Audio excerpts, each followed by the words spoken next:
Coffee ഹൗസിലൊക്കെ പോയാൽ നമുക്ക് കിട്ടുന്ന നല്ല വെള്ള ചട്നി ഉണ്ടല്ലോ, ആ ചട്നീൻ്റെ റെസിപ്പിയാണ് കേട്ടോ ഇന്ന്. നല്ല കുറുകിയ നല്ല അടിപൊളിയായിട്ടുള്ള ചട്നി, ദോശയും ഇഡലിയൊക്കെ ഉണ്ടാക്കുന്ന പാത്രം നിമിഷ നേരം കൊണ്ട് കാലിയാവുന്ന ഒരു കിഡിലൻ റെസിപ്പിയാണ് കേട്ടോ.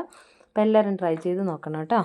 അപ്പോൾ എൻ്റെ എല്ലാ പ്രിയപ്പെട്ട കൂട്ടുകാർക്കും ഞങ്ങളുടെ പുതിയൊരു വീഡിയോയിലേക്ക് ഒരുപാട് സ്നേഹത്തോടെ സ്വാഗതം കേട്ടോ. അപ്പോൾ ഈ ചട്നി ഉണ്ടാക്കാൻ വേണ്ടിയിട്ട് പൊട്ടുകടല ആവശ്യമാണ് കേട്ടോ. അപ്പോൾ ഞാനൊരു 4-4.5 ടീസ്പൂണോളം പൊട്ടുകടലയും ഒരു 4 ടീസ്പൂണോളം തേങ്ങ എടുത്തിട്ടുണ്ട് കേട്ടോ. ഈ ഒരു പാത്രത്തിൽ ഈ ഒരു അളവിലാണ് എടുത്തിട്ടുള്ളത്. പിന്നെ അതിലേക്ക് ഒരു 5 കാന്താരി, അരമുറി സവോള, ചെറിയൊരു പീസ് ഇഞ്ചി, അതുപോലെ 2 വലിയ പച്ചമുളകും കൂടി എടുത്തിട്ടുണ്ട്. പിന്നെ നമുക്ക് ആവശ്യമുള്ളത് കടുക് വറക്കാനായിട്ട്, പിന്നെ ഈ ഒരു താളിപ്പ് ചേർക്കാനായിട്ട് കറിവേപ്പില, ഉണക്കമുളക്, ചെറിയുള്ളി, അതുപോലെ തന്നെ അതിലേക്ക് ഞാനൊരു ഒരു കളർഫുൾ ആകാൻ വേണ്ടിയിട്ട് 2-3 കാന്താരി, പിന്നെ കുറച്ച് മല്ലിയിലയും കൂടി ചേർത്ത് കൊടുത്തിട്ടുണ്ട് കേട്ടോ. പിന്നെ ഒരു ചീനച്ചട്ടി നമ്മൾ അടുപ്പിൽ വെച്ച് കൊടുത്തിട്ടുണ്ട്. അതിലേക്ക് നമ്മൾ 1 ടീസ്പൂൺ അളവിൽ നമ്മൾ വെളിച്ചെണ്ണ ചേർത്ത് കൊടുക്കുകയാണ് കേട്ടോ ചീനച്ചട്ടിയിലേക്ക്. പിന്നെ നമ്മൾ എടുക്കുന്ന പച്ചമുളകൊന്ന് റോസ്റ്റ് ചെയ്തെടുക്കണം ചെറുതായിട്ട്. അപ്പോൾ ഈ ഒരു എണ്ണ ചൂടായി കഴിഞ്ഞപ്പോഴത്തേക്കും നമ്മൾ കട്ട് ചെയ്ത് വെച്ചിരിക്കുന്ന 2 പച്ചമുളകും എടുത്ത് വെച്ചിരിക്കുന്ന കാന്താരിയും കൂടി അതിലേക്ക് ഇട്ട് കൊടുത്തു കേട്ടോ. പിന്നെ പച്ചമുളക് എടുക്കുമ്പോൾ എപ്പോഴും ശ്രദ്ധിക്കേണ്ട കാര്യം ലൈറ്റായിട്ട് പഴുത്ത് തുടങ്ങുന്ന പച്ചമുളക് എടുക്കുക കേട്ടോ. അപ്പോൾ ഇങ്ങനത്തെ പച്ചമുളക് ഇട്ട് ചമ്മന്തി അരയ്ക്കുമ്പോൾ അതിനൊരു പ്രത്യേക ടേസ്റ്റാണ് കേട്ടോ. ഇതുവരെ ട്രൈ ചെയ്യാത്തവരുണ്ടെങ്കിൽ ഒന്ന് നോക്കിക്കോളൂ കേട്ടോ, അടിപൊളിയാണ്. അപ്പോൾ നമ്മളുടെ പച്ചമുളക് ഒരല്പം നേരം എണ്ണയിലിട്ടിട്ട് ഇതുപോലെ ഒന്ന് വഴറ്റി കൊടുക്കുക കേട്ടോ. കുറച്ച് നേരം കഴിയുമ്പോഴത്തേക്കും പിന്നെ ഈ കാന്താരിയൊക്കെ പ്രത്യേകമായിട്ട് ശ്രദ്ധിക്കണം, കീറിയിട്ടിട്ട് മാത്രമേ വറുക്കാവുള്ളൂ, അല്ലെങ്കിൽ എണ്ണേൻ്റെ ചൂടാകുമ്പോഴത്തേക്ക് ഇത് പൊട്ടിത്തെറിക്കും കേട്ടോ മേത്തോട്ട്. അപ്പോൾ അത് ശ്രദ്ധിക്കണം. പിന്നെ നമ്മൾ എടുത്ത് വെച്ചിട്ടുള്ള അരമുറി സവോളയും കൂടി എണ്ണയിലേക്ക് ചേർത്ത് കൊടുത്തിട്ടുണ്ട് കേട്ടോ. അപ്പോൾ അരമുറി സവോളയും കൂടി കിടന്നിട്ട് ഇതിൽ കിടന്നൊന്ന് മൂത്ത് വരട്ടെ കേട്ടോ. അപ്പോൾ ഒന്ന് കളറൊന്നും ഒരുപാട് ഡാർക്കായി വരേണ്ട ഒന്നും ആവശ്യമില്ല കേട്ടോ. ഒരുപാട് നമ്മൾ കറികൾക്കൊക്കെ ഉപയോഗിക്കുന്ന പോലെ ഗോൾഡൻ ഷെയ്ഡ് ആവേണ്ട ആവശ്യമൊന്നുമില്ല. ചെറുതായിട്ടൊന്ന് വഴണ്ട് വന്നാൽ മതി കേട്ടോ, ആ ഒരു പച്ചമണം മാറുന്നവരെ. അപ്പോൾ അതേ മുളകും ഒരുപാട് എണ്ണയിലൊന്നും ചെയ്യേണ്ട ആവശ്യമില്ല, കാരണം നമ്മൾ താളിപ്പിനും കൂടി എണ്ണ എടുക്കുന്നുണ്ടല്ലോ, വെളിച്ചെണ്ണ. അപ്പോൾ അതുകൊണ്ട് വളരെ കുറച്ച് എണ്ണ മതി കേട്ടോ. അപ്പോൾ ഇതുണ്ടോ, അപ്പോൾ നമ്മൾ ചെറുതായിട്ടൊന്ന് റോസ്റ്റായിട്ട് വന്നിട്ടുണ്ട് കേട്ടോ. അപ്പോൾ ഒരുപാട് തീ കൂട്ടി വെച്ചിട്ട് ഇത് കരിഞ്ഞൊന്നും പോകരുത്. പിന്നെ എപ്പോഴും മുളക് എടുക്കുമ്പോൾ ഞാൻ പറഞ്ഞ പോലെ കട്ട് ചെയ്തിടണം. പിന്നെ അതിലേക്ക് നമ്മൾ ചെറിയൊരു പീസ് ഇഞ്ചി എടുത്ത് വെച്ചിട്ടുണ്ട്. ആ ഒരു ഇഞ്ചി പീസ് 4ആയിട്ട് മുറിച്ചു, ചെറിയൊരു പീസ് 1 ഇഞ്ച് നീളത്തിലുള്ള ഇഞ്ചിൻ്റെ പീസ്, അത് പെട്ടെന്നൊന്ന് റോസ്റ്റായി കിട്ടാൻ വേണ്ടിയിട്ടാണ്, ഒന്ന് മൂത്ത് കിട്ടാൻ വേണ്ടിയിട്ടാണ് 4 പീസായിട്ട് നമ്മൾ മുറിച്ചെടുത്തിട്ടുള്ളത് കേട്ടോ. അപ്പം അതും കൂടി നമ്മൾ ചീനച്ചട്ടിയിലേക്ക് ഇട്ടിട്ട് ഒന്ന് ഇളക്കിയെടുക്കുകയാണ് കേട്ടോ. അപ്പോൾ തീ കുറച്ച് വെച്ച് ഇത് മൂപ്പിച്ചെടുക്കാനായിട്ട് എപ്പോഴും നമ്മൾ ശ്രദ്ധിക്കണം. പിന്നെ ഇതിലേക്ക് നമുക്ക് വേണ്ടത് മല്ലിയില വേണം. ഒരു പിടി മല്ലിയില, നല്ല ഫ്രഷായിട്ടുള്ള മല്ലിയില. ഇങ്ങനെ ഫ്രഷായിട്ട് മല്ലിയിലയൊക്കെ എങ്ങനെയാണ് വീട്ടിലില്ലാത്തവർ സൂക്ഷിച്ച് വെക്കുന്നത് എങ്ങനെയാണ്, ഒത്തിരി മാസങ്ങളോളം ഇത് സൂക്ഷിച്ച് വെക്കുന്ന ഒരു ടിപ്പ് ഞാൻ മുന്നേ ഷോർട്സായിട്ട് അപ്ലോഡ് ചെയ്തിട്ടുണ്ട്. കാണാത്തവരുണ്ട്, കണ്ടു നോക്കൂ കേട്ടോ. അപ്പോൾ അതേ മല്ലിച്ചപ്പും ഈ ഒരു സവോളയൊക്കെ ഒന്ന് മൂത്ത് വന്നിട്ടുണ്ട്. ഈ ഒരു ടൈമിൽ ഞാൻ എടുത്ത് വെച്ചിട്ടുള്ള നമ്മളുടെ പൊട്ടുകടല ഇതിലേക്ക് ചേർത്ത് കൊടുത്തു കേട്ടോ. അതുകൊണ്ട് ഇനി പൊട്ടുകടലയും കൂടി ഇട്ടിട്ട് ഈ ഒരു മല്ലിച്ചപ്പും പൊട്ടുകടലയൊക്കെ ഒന്ന് നന്നായിട്ടൊന്ന് റോസ്റ്റായിട്ട് വരട്ടെ കേട്ടോ. അപ്പോൾ പൊട്ടുകടലേൻ്റെ അളവൊക്കെ നമുക്ക് നമ്മളെ വീട്ടിലുള്ള മെമ്പേഴ്സിൻ്റെ എണ്ണ അനുസരിച്ച് കൂട്ടുകയും കുറയ്ക്കുകയൊക്കെ ചെയ്യാം കേട്ടോ. ചിലർക്ക് തിക്കായിട്ടുള്ള ഇന്ത്യൻ കോഫി ഹൗസിലൊക്കെ നമുക്ക് കിട്ടുന്നത് ഒരല്പം തിക്കായിട്ടുള്ള ചട്നിയാണ്. അപ്പോൾ അങ്ങനത്തെയാണ് വേണ്ടത് വെച്ചാൽ ചിലർക്ക് വെള്ളം പോലെയുള്ള ചട്നി ആയിരിക്കും ഇഷ്ടം. അപ്പോൾ അതനുസരിച്ച് ഇതിൻ്റെയൊക്കെ അളവ് കൂട്ടാം കേട്ടോ. പിന്നെ ഇങ്ങനെ ഒരു കടല ചേർക്കുന്നുണ്ട്, തേങ്ങേൻ്റെ അളവ് വളരെ മിതമായ രീതിയിൽ മാത്രം മതി കേട്ടോ. അപ്പോൾ അതൊക്കെ നമ്മളുടെ ഇഷ്ടമാണ്. അപ്പോൾ ആളുകൾക്കനുസരിച്ച് പിന്നെ കടലേൻ്റെയൊക്കെ എണ്ണം കൂട്ടിക്കോളൂ കേട്ടോ, അളവ് കൂട്ടിക്കോളൂ. അപ്പോൾ ഈ എണ്ണയിൽ കിടന്നിട്ട് എണ്ണ അങ്ങെന്ന് പറഞ്ഞിട്ടുണ്ടെങ്കിൽ അങ്ങനെ ഒരുപാട് വാരി കോരി 2-3-4 ടീസ്പൂൺ ഒന്നും എണ്ണ വേണ്ട. 1 ടീസ്പൂൺ അളവിൽ എണ്ണ തന്നെ ധാരാളം മതി. അപ്പോൾ അതിൽ കിടന്നിട്ടൊന്ന് ചെറുതായിട്ട് റോസ്റ്റ് ചെയ്യാൻ മതി. കടലയൊന്നും ഇപ്പോൾ എണ്ണയില്ലാതെ റോസ്റ്റ് ചെയ്താലും കുഴപ്പമില്ല. അപ്പോൾ നമ്മൾ ഒരു പിടി അളവിൽ കറിവേപ്പിലയും പിന്നെ ഒരു 4 പിന്നെ കാഷ്യൂ നട്ടും കൂടി ചേർത്ത് കൊടുത്തിട്ടുണ്ട് കേട്ടോ. ഇതിൻ്റെ ഒരു തിക്നെസ് കൂട്ടാൻ വേണ്ടിയിട്ട്, നല്ലൊരു ടേസ്റ്റ് കിട്ടാനും വേണ്ടിയിട്ടാണ് നമ്മൾ. അപ്പോൾ അത് ഉണ്ടെങ്കിൽ നിങ്ങൾ ചേർത്ത് കൊടുക്കൂ, ഇല്ലെങ്കിൽ ആ ഒരു കാഷ്യൂ നട്ട് അവോയ്ഡ് ചെയ്തോളൂ കേട്ടോ. അപ്പോൾ അതും കൂടി നമ്മളൊന്ന് ചേർത്തിട്ടൊന്ന് വഴറ്റി കൊടുക്കുകയാണ് കേട്ടോ. ഈ കടല ഇങ്ങനെ റോസ്റ്റായി വരുന്ന ഒരു മണം വരുന്നുണ്ട്.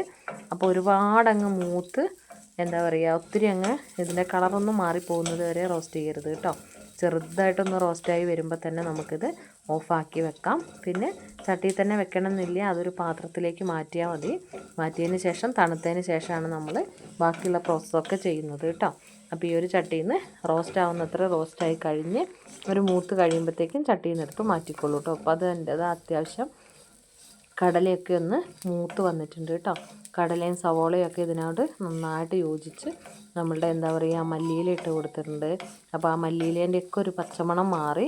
അപ്പോൾ ഈ ഒരു ഉള്ളീൻ്റെയും പച്ചമുളകിൻ്റെയും ഒക്കെ പച്ചമണം മാറ്റിയെടുക്കാതെ നമ്മൾ ഡയറക്റ്റ് നമുക്ക് മിക്സിയിലിട്ട് അരയ്ക്കുന്നതിൻ്റെ ആ ഒരു ചമ്മന്തി അങ്ങനെ ഞാൻ ചെയ്തിട്ടുണ്ട്. പക്ഷേ അങ്ങനെയുള്ളതിനൊക്കെ ഡിഫറെൻ്റ് ആയിട്ടുള്ളൊരു രുചിയാണ് ഇതൊന്ന് ചെറുതായിട്ട് റോസ്റ്റ് ചെയ്യുമ്പോൾ കേട്ടോ. അപ്പോൾ ആ ഒരു പച്ചമണം നമുക്ക് എന്താ പറയുക ഇഞ്ചീൻ്റെ ആണെങ്കിലും പിന്നെ ഈ ഒരു സവോളേൻ്റെ ആണെങ്കിലൊക്കെ ഒരു ചെറിയൊരു പച്ച കുത്തുണ്ടാവും. അപ്പോൾ അത് ഒഴിവാക്കാൻ വേണ്ടിയിട്ടാണ് നമ്മൾ ഈ എണ്ണയിലിട്ടിട്ട് ഒന്ന് റോസ്റ്റ് ചെയ്തെടുക്കുന്നത് കേട്ടോ. 1 ടീസ്പൂൺ അളവിൽ എണ്ണ ഒഴിച്ചിട്ട് മാത്രം മതി, പിന്നെ കൂടുതൽ എണ്ണയൊന്നും വേണ്ട. അപ്പോൾ അതേ നമുക്ക് കണ്ടാൽ തന്നെ അറിയാം നമ്മളുടെ സവോളയൊന്നും അങ്ങനെ കാണാൻ തന്നെ ഇല്ല, കാരണം നന്നായിട്ടത് എന്നാൽ ഒരുപാട് കളറ് മാറിയിട്ടുമില്ല, എന്നാൽ അത്യാവശ്യം ഒന്ന് വണ്ട് വന്നു. ഈ ഒരു ടൈമിൽ നമ്മൾ തീ അങ്ങ് ഓഫ് ചെയ്ത് കൊടുക്കുകയാണ് കേട്ടോ. ഇത്ര മതി.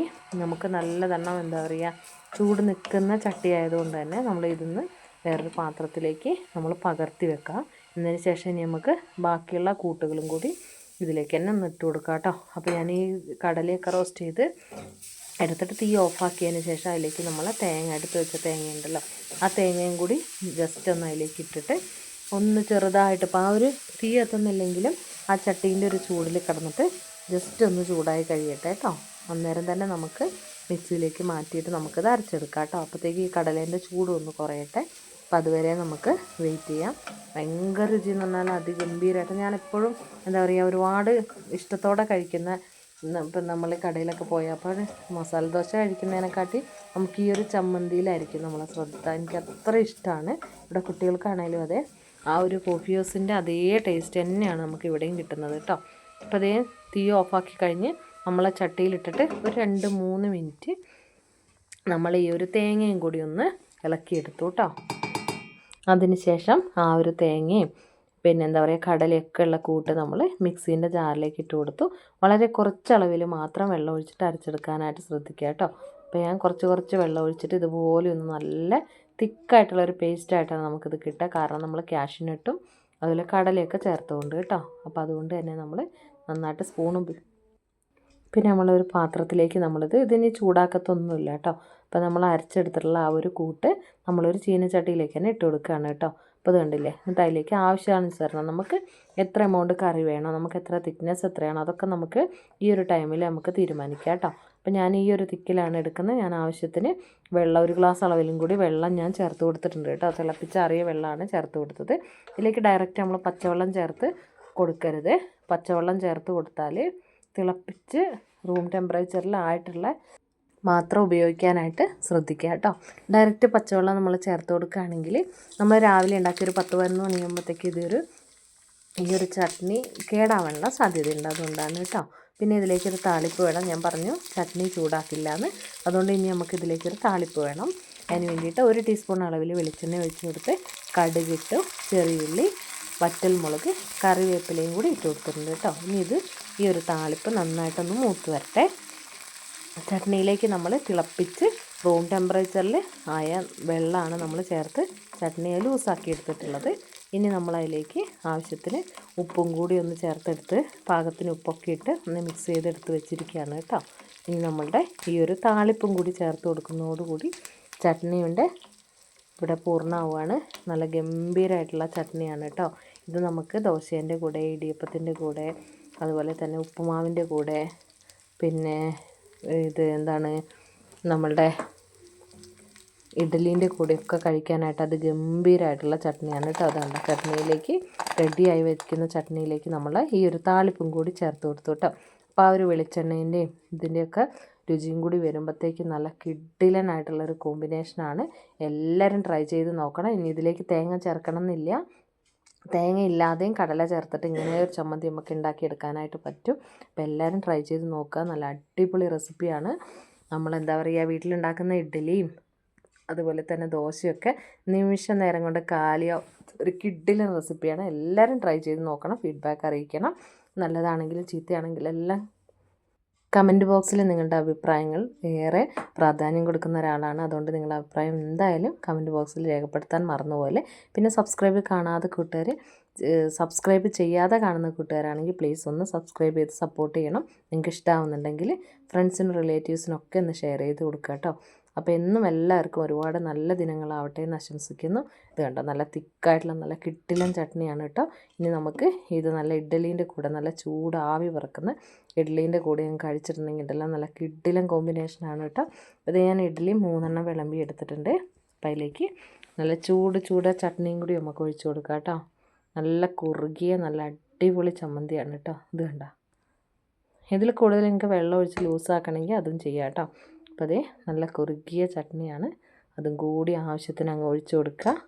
എന്നിട്ട് നന്നായിട്ട് ഒരു സൈഡിൽ നിന്ന് ഇഡ്ഡലി പൊട്ടിച്ചെടുത്ത് ആ ഒരു ചട്നിയിൽ അങ്ങ് കോട്ട് ചെയ്ത് അങ്ങ് കഴിച്ചാണ്ടല്ലോ എൻ്റെ സാറേ, എന്താ പറയുക, നല്ല കിഡിലൻ രുചിയാണ് കേട്ടോ.